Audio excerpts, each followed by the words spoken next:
Semana passada, quarta-feira, dia 7 de abril de 2021, o André Mendonça, que é o advogado-geral da União, ele defendeu a ideia de que as igrejas devem permanecer abertas, devem abrir, devem liberar os cultos, diante dessa fase crítica da pandemia, que inclusive está pior do que quando começou, né? Enfim, eu quero falar aqui, eu vou fazer uma crítica ao discurso dele, numa perspectiva do Evangelho, na perspectiva do Evangelho, ou seja, eu vou abordar aí muito mais os pontos que dizem respeito à questão bíblica, né? Que ele, que se tem como um pastor, a igreja presbiteriana tem ele como um pastor, eu não enxergo essas pessoas, pastor, né? Pastor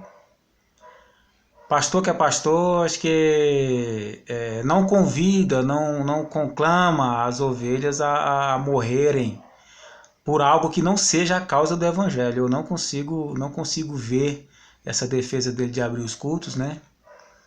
Em nome daquilo que ele defende como causa do evangelho, é um sacrifício pela causa do evangelho. Se não for um sacrifício pela causa do evangelho, então não deve ser feito.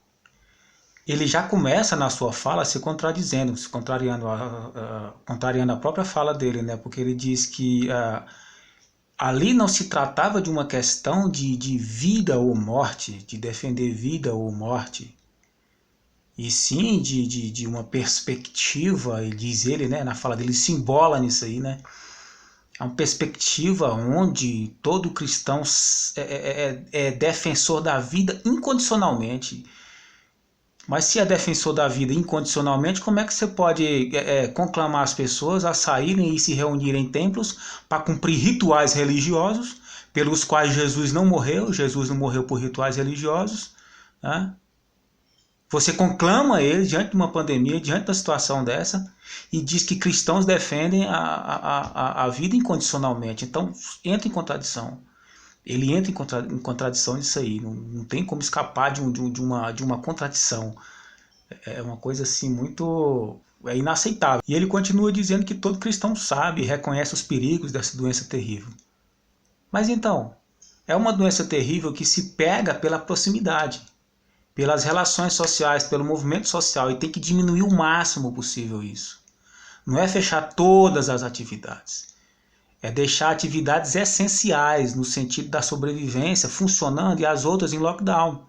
Agora a questão do lockdown aí, que está sendo criticada por ele, por uma boa parte da massa aí, tanto de religiosos quanto crentes, né, que eu digo, quanto de comerciantes, esse lockdown deveria ter sido proporcionado durante um tempo, mediante o pagamento de um auxílio emergencial que seja suficiente para que as pessoas permaneçam em casa.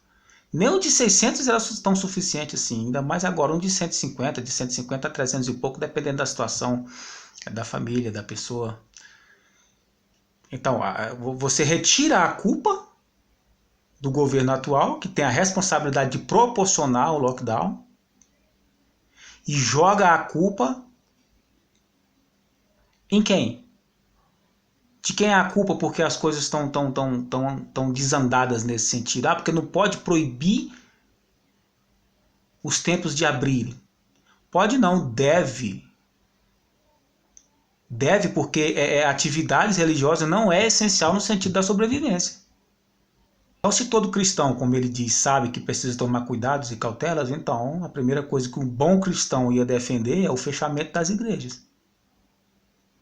Não dá para chamar as pessoas para morrerem, só para sustentar a instituição eclesiástica, porque a preocupação disso aí é o sustento da instituição eclesiástica, não na cabeça das ovelhas que estão querendo se reunir lá dentro, mas nas dos pastores que conclamam. Inclusive ele se diz um pastor, eu não chamo de pastor porque pastor que é pastor não tem como fazer uma coisa dessa com o povo, com as ovelhas, né? Não, vamos chamar o povo para morrer aqui, só para a gente arrecadar, né? Porque a arrecadação não pode parar, né? E a igreja, entre aspas, não pode fechar, porque a igreja mesmo não é o templo. Jesus não morreu por templo.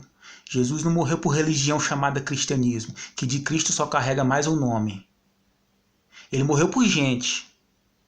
E se você conclamar as pessoas para se reunirem desse jeito, para cumprir rituais religiosos e a agenda e os demais aspectos da agenda religiosa, Você está chamando eles para morrerem em prol da manutenção da instituição eclesiástica, pela qual Jesus não morreu. Ele não morreu por templo, ele não morreu por placa denominacional, ele não morreu por CNPJ, ele não morreu em nome do dízimo. Então a gente tem que considerar tudo isso aí. Aqui eu estou falando na perspectiva do Evangelho. Aí ele conclui essa parte dizendo que todos ali que estão presentes naquele julgamento defendem a vida. Não. Quem está pedindo para abrir templo não defende a vida, desculpa. A confusão teológica continua quando ele defende a ideia de que ele pretende falar, expor o que significa a igreja para o cristão. O conceito de igreja já está errado aí. Tá? Igreja não é templo. E igreja, a atividade da igreja não se resume ou não tem como finalidade aquela comunhão momentânea pela aglomeração. Não é.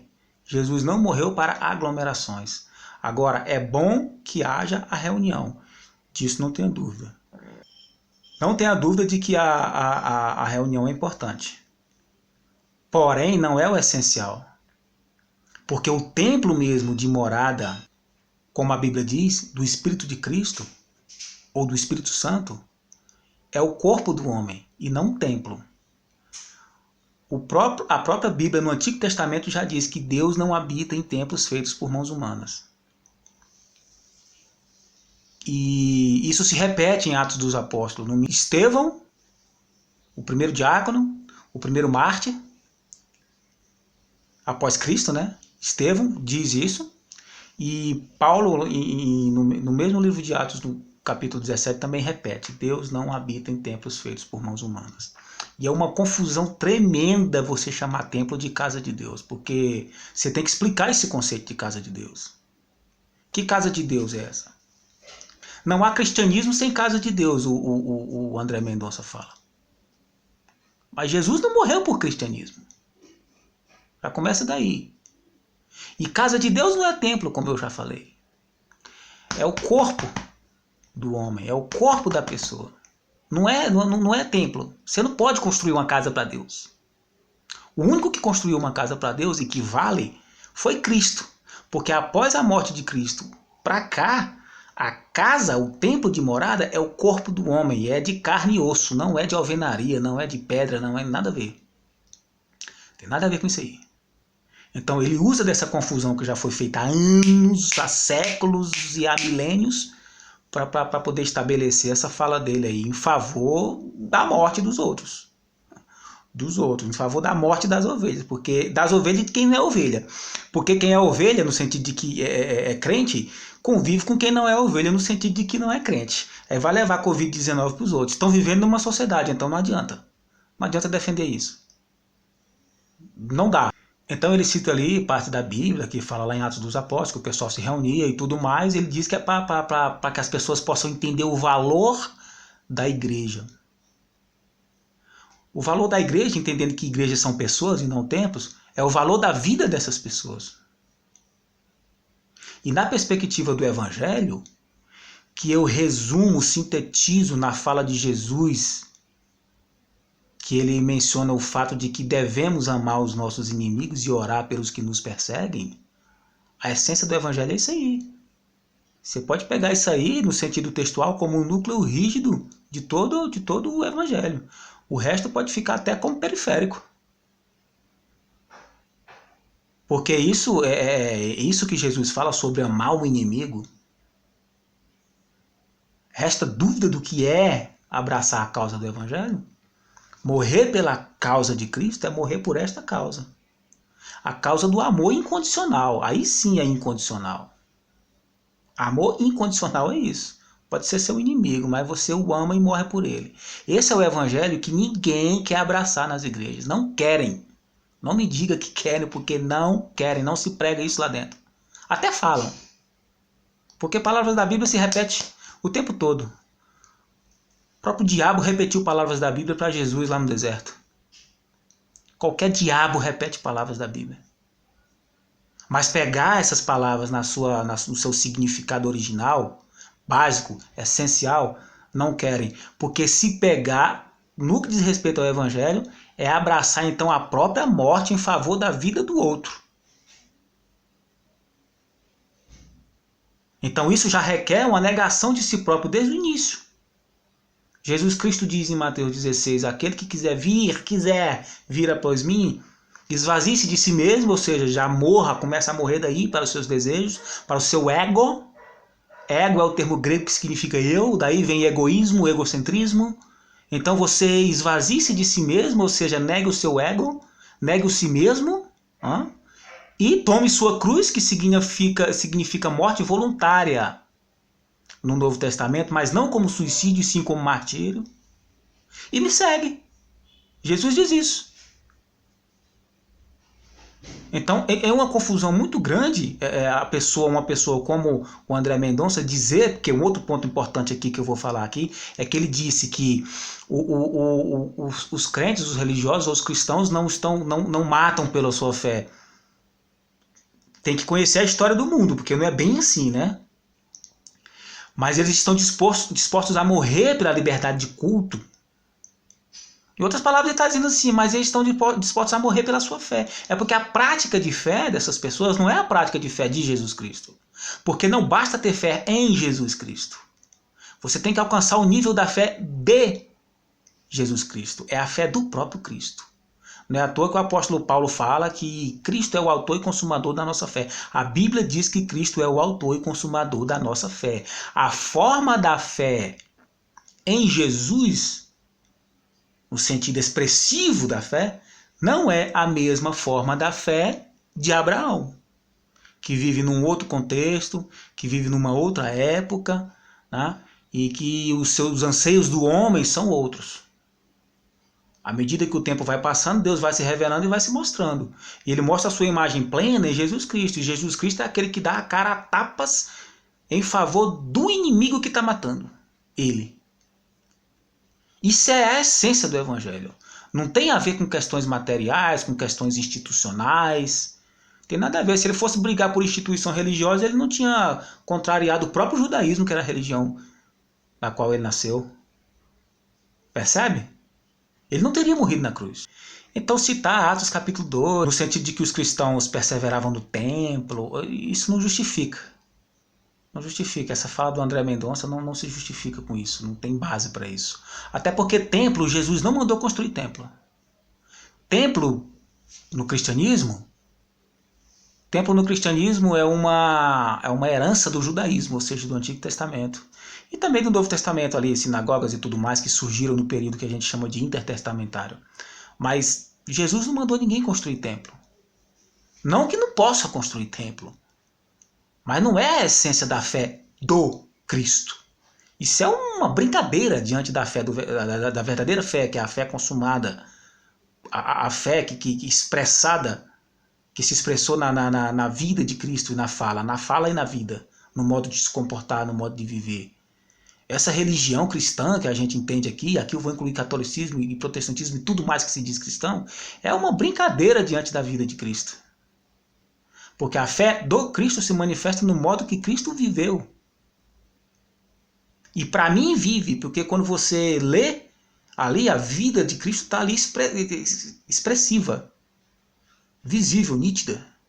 Mas não tem como fugir disso, desse aspecto, desse caráter, dessa natureza. Daí ele menciona que o pessoal partiu o pão de casa em casa. E o que é muito importante é que quando ele termina de falar isso, ele menciona o que está lá escrito na Bíblia, lá que os crentes contavam com a simpatia do povo. Olha, os crentes hoje não contam com a simpatia do povo. Não tem como.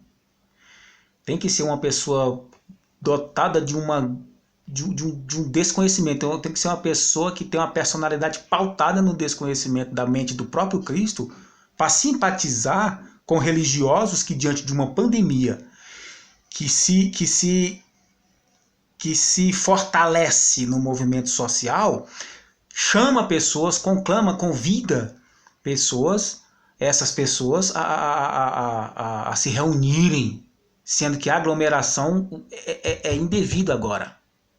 E não tem quem vai fiscalizar isso lá. Porque Jesus, na sua mentalidade agora, diz, fique em casa. Não saia da sua casa para se arriscar dentro de templo em nome de ritual religioso como Santa Ceia. Jesus não morreu por Santa Ceia. A Santa Ceia, por exemplo, eu estou falando, a Santa Ceia é um elemento. Tem vários outros. Você pode se reunir porque você quer louvar, você quer cantar. Canta em casa. E em se tratando de Santa Ceia, para que serve a Santa Ceia? Para lembrar a morte de Cristo. E qual é a melhor maneira de lembrar a morte de Cristo? Morrendo com Cristo. E a maneira de se morrer com Cristo agora, na época de pandemia, é cumprindo aquela parte que ele diz assim, esvazie-se de si mesmo.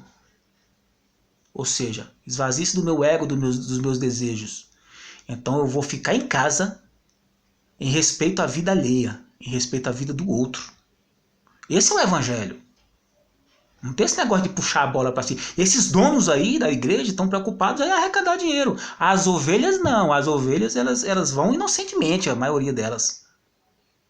E por uma certa dependência espiritual do cumprimento da agenda religiosa. Que é uma expressão de falta de fé. Uma vez eu vi uma moça dizendo assim, eu tenho que ir para a igreja. Eu tenho que ir para a igreja. A igreja que ela diz é o templo, né? Porque se eu não for para a igreja eu adoeço. Aí teve uma outra que disse assim, amém, aleluia. Aí eu não disse nada na hora, mas eu pensei assim, mas isso é falta de fé. Isso é falta de fé. Quer dizer que seu contato com Jesus tem que ter contato com as paredes do templo, com os rituais, com os elementos da Santa Ceia, com o inário da igreja, com a Bíblia enquanto matéria.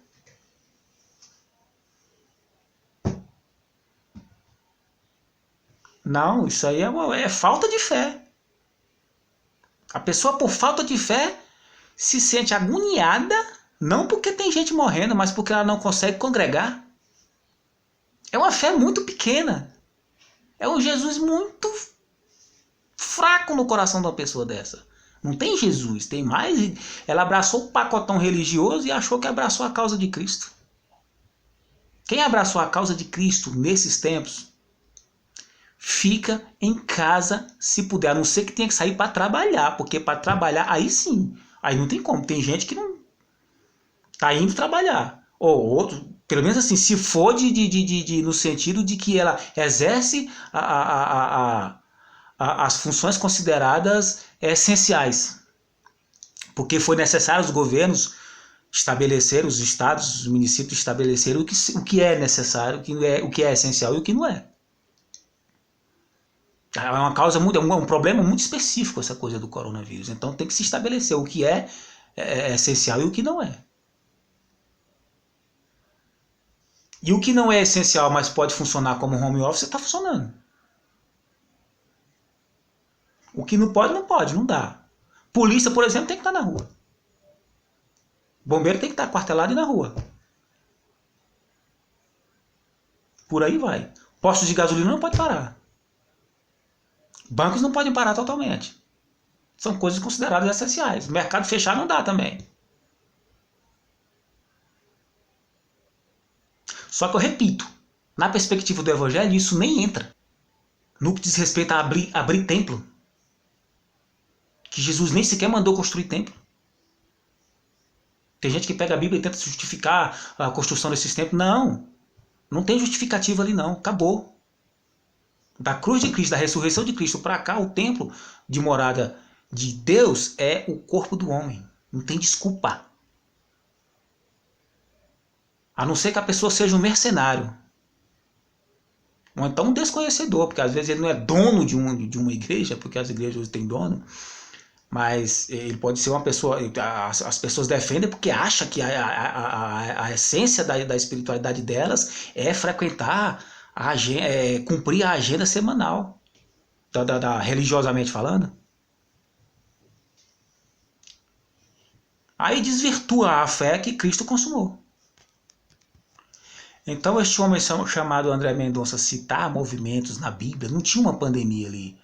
E se tivesse também, será que teria um conhecimento científico suficiente para saber que era pelo contato? No tempo da lepra, no tempo de Jesus, era a lepra que tinha, que as pessoas não podiam ter contato com ele.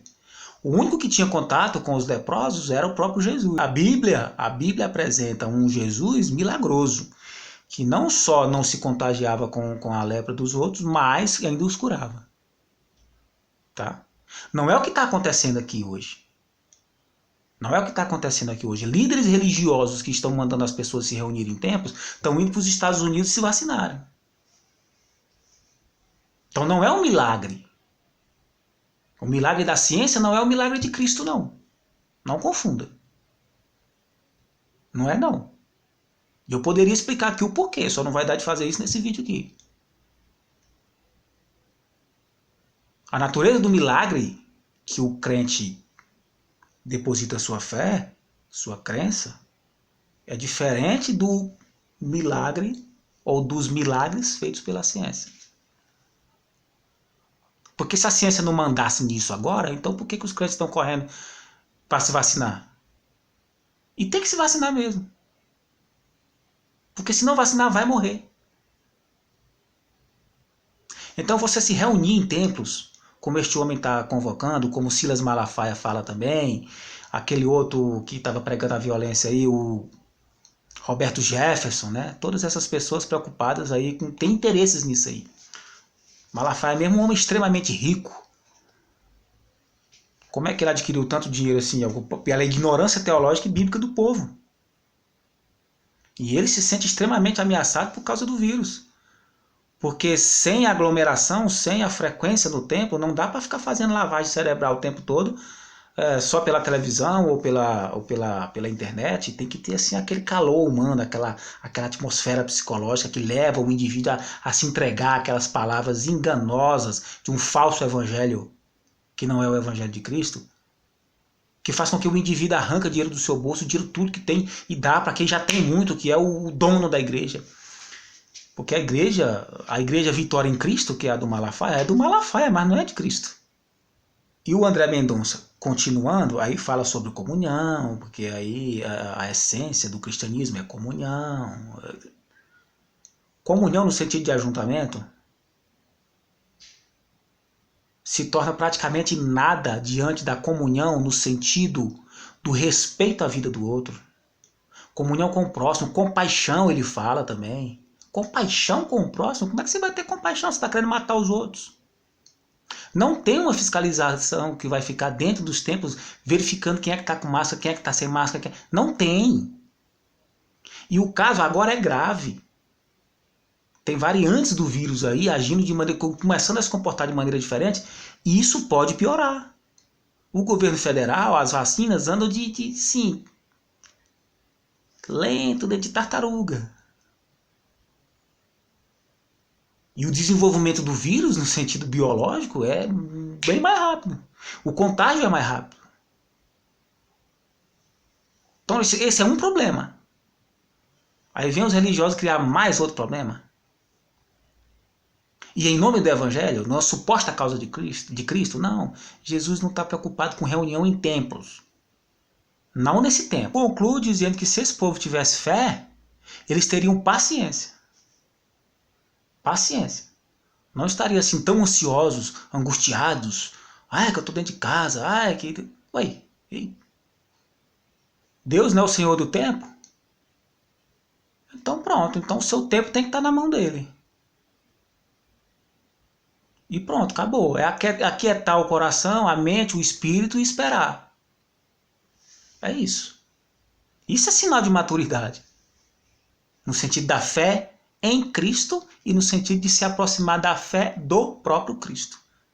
Porque, como eu disse antes, não basta ter fé em Cristo.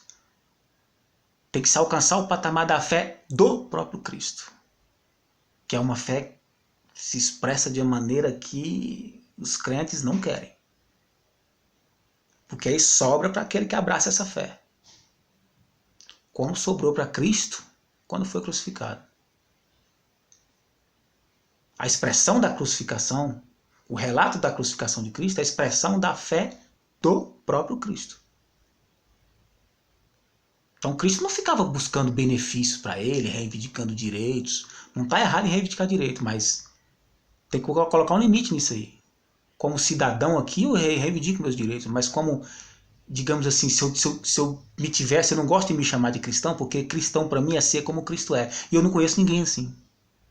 Eu digo isso para as pessoas e elas não entendem. Por que você fala que não é cristão? Porque isso não existe. Ser cristão no sentido radical do evangelho é ser como Cristo é. Ser cristão é ser como Cristo é. Eu não conheço ninguém e eu não sou assim e eu nunca fui assim. Antigamente, na minha inocência, eu pensava que era. Na minha época de neófito, eu pensava que era. Como todo mundo na igreja também, pensava e pensa que é. Não. Não, ser cristão é algo muito mais radical do que isso. Nessa brincadeira religiosa que o pessoal, pelo qual o pessoal se propõe até a morrer por ela e matar os outros. Porque se você pega coronavírus lá dentro, você vai matar outros também lá de fora. Aí este homem chamado André diz que... este homem chamado André Mendonça diz que os cristãos verdadeiros estão dispostos a morrer pela liberdade de culto. Pela liberdade de culto diante de uma pandemia como essa. A preocupação não é a causa do evangelho. Eu vou parar por aqui porque senão fica muito repetitivo. Já está repetitivo.